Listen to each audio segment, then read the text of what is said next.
Hello and welcome to Porfiro, a radio show brought to you by WMHD. You give up on sleep sometime around 6 and go clean yourself up.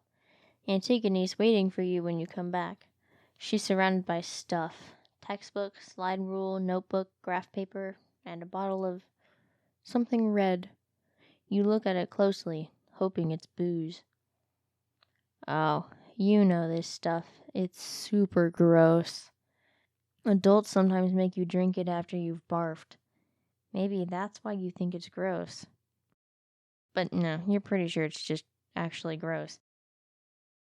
One of your earliest memories of Johnny is getting him in trouble by convincing him to drink it for you, and he didn't look too happy when he did. Antigone doesn't look any different from yesterday, though. Some people drink it regularly because it's supposedly healthy. You don't know anybody with the tremendous strength of will to do so, except for a few teachers. And apparently Antigone. You make a mental note not to mess with her. Some hours later. Fuck, you're tired. And your boring work isn't helping. You look at Antigone with your best pity-me face. I'm so bored. I think I'm gonna implode. Aw, kid, you're so cute. That's impossible, you know. Seriously? Yeah, I know. I was just complaining. She adopts the face that adults use when they want you to think they get you. I understand, kiddo, but think of it this way. The future of our city depends on scientific advances. You're equipping the people who will make those. It's sort of an honor, isn't it? No it's not. You're usually a super non-confrontational guy. But you're too sleepy to think straight, so you make some disparaging remark about science. Oh boy, was that a mistake. She starts in on a lecture. Blah, blah, science is beautiful, blah, blah, duty to humanity, blah, blah, blah. And do you think there'd still be humans living up here in the sky if not for people like us putting in the hours, studying and grading and working our fingers to the bone? Yes? Well, that's where you're wrong, kid. We're honor-bound to keep pushing because the city needs us. You want to ask how the fuck she knows this? But before you can, she starts getting weirdly personal, telling you what to think about science, good thoughts, and those who fall down on their duty, bad thoughts. You find yourself getting surprisingly annoyed. Who does she think she is? She's just some rando who, you're just now noticing this, could stand to lose some weight. Yeah, that's right. Big pudgy jerk. Whoa. You need to calm down. That's so mean of you. You shouldn't be thinking stuff like that. Is this what you're like when you're sleep deprived? Yikes. Anyway, if you didn't get sick so much, you'd probably need Johnny to roll you around like a bowling ball whenever you had to get anywhere. You love food. You spend the rest of the lecture daydreaming about eating. You need to figure your situation out. After her office hours end and you finish working, you turn in your graded papers, then hover at the table, exhausted to the point that you're a little disoriented. Go home, kiddo. You did good work today. You should leave, but you're so tired. You give the seismograph in the middle of the library a glazed stare. Kiddo? Sorry. Just sleepy. She nods, pats your elbow, then pulls out her slide rule. Next comes a booklet labeled Laboratory Notebook, Surfaces and Materials, Cohort B, Antigone Singh. You watch in a daze as she jiggers the slide rule's cursor around. You really, really, really need to figure your situation out. And yet, your situation somehow seems far less urgent than whether she'll flick the cursor right or left next. She notices you creeping on her and turns around. Kiddo? You good? Oh, sort of. Weren't you just thinking you need to figure this out? I have a question. Okay. Do you know somewhere close-ish I can stay the night? For, not really any money? Oh, you mean you haven't found somewhere already? You've been here for weeks, haven't you? You know visitors can stay in the upper levels, right? Yeah, but I mostly just slept wherever during the day. I'm a night person, and I wanted to stick by the library. But now that I have stuff in the day, I can't do that. Oh, fuck, should you have admitted that? That's probably against the rules. But Antigone just smiles. She looks, if anything, impressed. Oh, you must be very dedicated. That's formidable, kid. I imagine you had to sacrifice the quality of your sleep entirely, to say nothing of the quantity of hours you've spent awake. But yes, of course you'll need somewhere to rest now. She produces a wad of cash from her pocket and hands it to you. Here, take this to the overnight visitor's office on floor 73 and tell them you're visiting Antigone Singh from the chem department. You'll get a discount for being the guest of a current student. Ask to stay for a week or two. We'll probably be able to get you a place to live by then. You look at the cash. It's not a lot, but it's not exactly a trivial sum either. You don't have to give me this. She raises her eyebrows at you, and you feel a little defensive. You look pretty tired, kid. You should get some rest. I'm fine. She raises her hands. I'm not being patronizing. You should be proud that you've pushed yourself so hard. It's good to sacrifice sleep. So many noble causes, so little time. But it's also good. It's your responsibility to use your time efficiently. Sacrifice sleep eventually becomes time theft if you get so tired you can't work efficiently. Wow, what a bizarre thing to say. Sleepiness is theft now? Okay. Well, in that case, sure. Thanks. She smiles. You leave and check into a room that's about an hour's walk away. Ow, your legs. When you get there, you want to fall asleep right away. But Johnny might worry if you don't call, so... Porfiro? Hey, Johnny. You'd be proud. I found a place to, actually sleep for the next few days. Finally. Does it have a mailing address? I can send you your clothes. And my seismograph, if you're still sure it's not totally lame. Ooh, seismograph. Johnny's parents gave it to him as a sort of citizen science thing. They, don't know Johnny very well, at all. But you think it's cool as fuck. Normally, you'd be all over it. But now... Oh, I'll find out soon. I'm really tired tonight. I'm gonna go to bed. What? And miss out on time with the best person in the universe? I know, but I kinda can't even keep my eyes focusing right now. I think I'm really wiped out. Oh. Okay. But what about Martin? Weren't you gonna meet him tonight? Well, shit. You show up to Martin's absolutely spent. You expect him to get annoyed at you. You're pretty drifty. But he doesn't. When your head finally hits the pillow, ah, yeah. Surely, the sludge can provide no greater bliss. Holy fucking shit, you did not want to get out of bed this morning. You drag yourself to the mailroom to get your papers, and then to the library. Antigone's waiting for you when you sit down. She has bags under her eyes. Hey, kiddo. Tired? Ugh. Me too. There now, kiddo. Chin up. She pats your hand. Yay. Pity. You scoot your arm over so she can pat it more easily. You both start working. After about an hour, Antigone sighs loudly enough that you look up. You see her shove the notebook roughly into her backpack and extract a thick, ornate book with a ribbon bookmark. She opens it to the marked page and starts reading.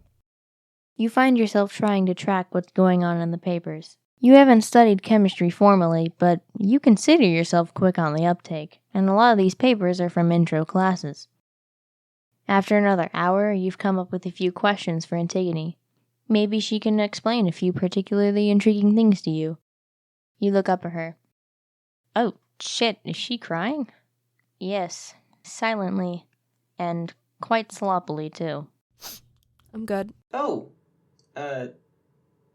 good. She picks up the book and shows you the title, but the font is so flowery that you can't read it. It's really beautiful. It always makes me cry. Why read it then? I just said it was beautiful, kiddo. You can read it when I'm done.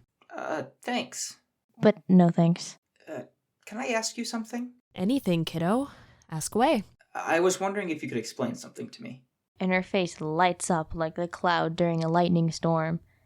She really likes hearing herself talk, doesn't she? Of course, kid. What do you want to know? Well, I felt like I kind of understood the first problem on this quiz. But the guy I'm grading now did stuff I don't follow in his work. And he still got the right answer. I was wondering if you could tell me what he did? She does so with much enthusiasm. Wow, she's really clever. You feel a little thrill of excitement as she returns to her reading. You've found yourself clever people, and they like you. Today, after your lesson with Martin, and a long day at work in which Antigone chewed out 3 randos and gave you 4 speeches, you play with his dishes as he cleans up. They climb all over you and fight for position on your shoulders. You're certain that they talk now, though they seem shy of doing it around you. Martin comes back, and several of them yell, "Hi, Martin!" Hey, little monsters. Porfiro, do you want to stay for dinner? Yes, you want to stay for dinner more than anything. Well, more than anything but to look good in front of Martin. Given your track record of cramming face instead of making conversation, you doubt you'll look good if you stay. Oh, that's okay. I don't want to impose. Oh, you wouldn't be imposing. I'm gonna eat alone if you don't join me. No, I don't want to be any trouble. You haven't cooked yet, right? I don't want to make you cook extra. You try to disengage, your resolve is flagging. But he gives you a half smile and puts his hand on your shoulder. Really, kid, it's no trouble. It's easy to cook for 2, but you can help if you feel bad. I know you students don't get many nice meals. Danger, danger, resolve levels critically low. Thanks. You don't have to. Don't worry about it. If Carmen's not here, and, she often isn't, then I don't have anyone to eat with. The little China fellows are cute, but they can't eat with their porcelain mouths. It would be nice to have a new face at the table. Wow, that's kinda sad. Your resolve flies out the window and over the edge of the city. Then it plummets deep into the ocean far below. Goodbye, resolve. Then yeah. I'd love to stay. And I do know a little about cooking, so I can help. He breaks into a huge smile and leads you into the kitchen. You call your old dorm from a payphone when you leave Martin's. Johnny? Hey, what took you so long? Martin had me help with dinner. We made stew, and it took forever to boil. Oh, and cookies. You got cookies? No fair. Yeah, I know. I'll try to send you some next time. But hey, I didn't tell you, anything about my boss yesterday. She's super weird. You want to hear about her? Fuck yeah. You tell him about Antigone chewing people out and crying about poetry. Johnny laughs a lot and plays with his clicky pen. Whoa, you work for a total psycho. That is so cool. Right? I seriously thought she was going to kill the rando with the letter. Wow, what a jerk. Something about the way he says this feels wrong. She's not really a jerk. Have you been misrepresenting her? Well, I wouldn't call her a jerk, exactly. She paid for me to stay here instead of sleeping in the library. So, I can get my parents to pay for it if you need. Yuck, Johnny's parents. They're infinitely supportive of your friendship with their son, since it seems like you're going places in life and he's not. Which you think is unfair. Johnny's a lot brighter than he lets on. He's not saying this because he thinks you'll take him up on the offer. Yeah, but I don't think she makes much. I think it was kind of a sacrifice to her. She'll probably have to eat potato starch instead of something nice because she helped me out. Okay, I guess. It's just like... You know that thing where if a guy is nice to you but not nice to the janitor, he's not a nice guy? Yes, but I don't agree with where this is going. I just think that she must be a jerk if she's a jerk sometimes, you know? Ugh, this makes you uncomfortable. Time to distract Johnny. I guess. Oh, let me tell you about Martin. He's super weird, too. I know, you've already told me about him. I don't want your boss to end up like Celestina. Oh, great. Somehow, conversation is going down one of Johnny's favorite paths now. What's wrong with Celestina? She's a big jerk, that's what. And you insisted on trying to be her friend because she had a crush on you, and you totally had a crush on her back, and you still do. I so do not have a... Shut up, Porfiro, I'm talking. And you still do, and you won't admit it, but fine, whatever. I'm just saying that she was super mean to all the girls, so you totally should have expected her to ghost you, because that's what she does to half the girls who try to be friends with her. I know, because it is super obvious, but you can't process, anybody ever having any flaws in life, so you were all like, oh, she has no other friends, even though she's super pretty. How weird. I'll be her friend. She must be so lonely. And I was like, no, Porfiro, she has no other friends, because she ghosts them all, and she's only into people while they're popular or something. Don't be friends with her. And you were like, whatever, Johnny, I'm Porfiro, the fucking saint. I'll be friends with her, and you know what? You got fucked over, just like I warned you. I did not get fucked over. She just stopped talking to me. Because she stopped crushing on you, so she feels like she can be a jerk to you, because she is a jerk, and you mope about her every day. I do not. You're the one who brought this up. And, remember Donald? He sat at our lunch table because you insisted we make a place for him because no one else would? Yeah, I stand by that. And Donald was a total jerk to our whole lunch group. Larry and Dennis stopped sitting with us because of him. And they wouldn't come back until Donald changed schools in 9th grade, remember? And Larry is still weird with us sometimes, which is totally shitty because he's my partner for the group project in science class now that you're gone. You hear him going at his pen angrily. You're getting a bit red-faced yourself. Johnny, I don't want to get into this. Let me tell you about Martin. Hi, I'm Porfiro, and I'm a moron. I think I'm perfect. I'll tell you more about Martin's tea set that's also alive. I want to talk about your boss. Okay, fine. Let me tell you more about how she called someone a brood of vipers today. One person is apparently a whole brood? That doesn't even make sense. You're such a moron. Fine. I'm not a moron, Johnny. Anyways, yeah, so apparently this rando said something wrong about the scientific method, and my boss completely lost her shit. And then she was all like... Thank you for tuning in. Porfiro was written and directed by Joy Stockwell Carpenter. Script editing by Nicholas Carpenter. Beta reading by Rhea Carlson and Alyssa Russell. Audio post-production by Ethan Townsend. Narrated by Natalie Beatty. This episode featured Eli Fritz as Porfiro, Anastasia Zellner as Antigone, Randon Tarnoff as Johnny, and Riley Valier as Martin. This episode has no dedication. Enjoy this bit of silence in its place.